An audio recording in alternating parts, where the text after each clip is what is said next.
Hi, I'm Dr. Joel Singer, board certified plastic surgeon here in Westport. Today I'd like to discuss Sculptra.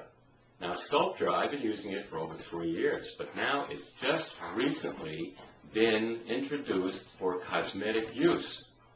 And today I'm going to show you a video of how I use Sculptra to actually restore volume in the face. You know, most of the fillers that we use actually fill in lines and wrinkles. Sculptra, on the other hand, gradually restores volume. And loss of volume is really what's responsible for the way we look when we age. So Sculptra really addresses the aging process directly, and it's natural, gradual, and it restores volume. Remember, volume is very important.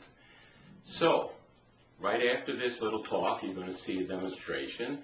And if you have any questions, you can call me directly at 203-222-1113. And if you'd like a free consultation, you can call that number too. That's 203-222-1113. Thank you. Hi, this is Dr. Singer again. This is our patient today. Now, as you can see, she looks very cute. But unfortunately, she's starting to show signs of aging, which result in loss of volume. So would you please turn very slowly to your right, very slowly, and you can see, keep turning. You can see where the volume loss is, now turn back, the volume loss is really in the malar area, and we're going to focus on that, a little bit in the nasolabial folds, and also down around the chin. Keep turning and go to your left. Okay. Good, and come back to the center. Okay, so what I'm demonstrating here with this wax pen is pretty much an outline of the area that we're going to be filling. Okay, it's called the Nike swoosh after the famous shoe manufacturer. And here we're also going to do a little bit nasolabial folds, and we're also going to be filling in this, you know, along it's called the mental area or the lower jaw. We get some signs over there of loss of volume, and pretty much that's what we're going to focus today. Okay, so now what we're going to be doing is the first injection, and I usually start from the intraoral root. It's already numb in there. We've done a block, and now I'm putting this diluted Sculptra in the same area as we have the block, and this actually, because we're using local anesthetic, it's working. Okay, and that's one. And now I'm actually going to move over laterally, and I'm going to do the lateral area from the intraoral root, and we're already starting to see the volumetric changes that are occurring. And there we go. Okay, that's one side. Now we're going to do the other side the same way. You can see it's all full up there, and we're going to massage in about a second.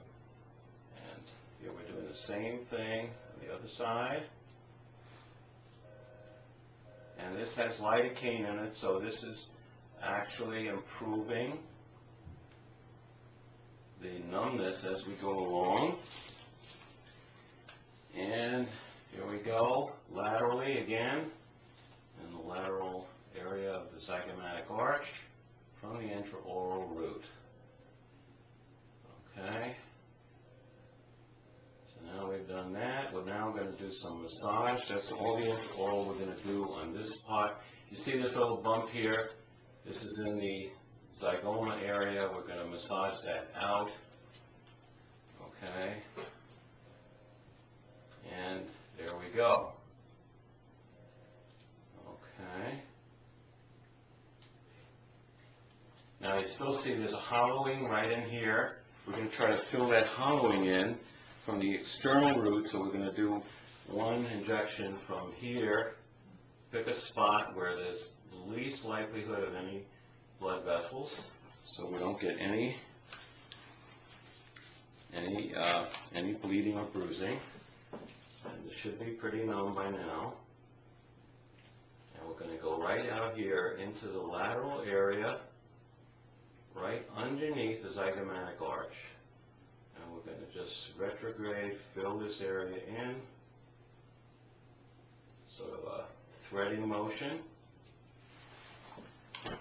And that's it for now.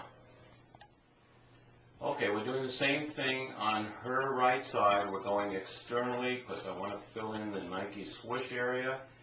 And we're doing threading in the subcutaneous area here, right below the zygomatic arch.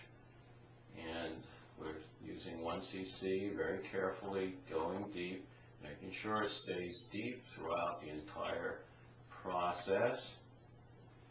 Okay.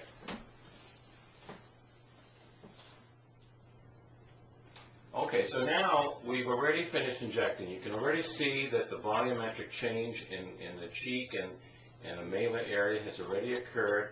So you could use a little more, but we're going to do that next time. First, we're going to see the reaction. I usually wait 6 weeks in between. Right now, we're doing massage, which consists of a circular motion in the areas that have been injected, usually up against the bone, and you put a fair amount of pressure in there. And I tell the patient to do it 3 times a day for 3 minutes for the next 3 days. The reason for that is we want to move the crystals, the polylactic acid crystals, around so they're evenly distributed below the surface of the skin. Next thing we do is we put ice on it. You can hold that. And they go home and continue the massage.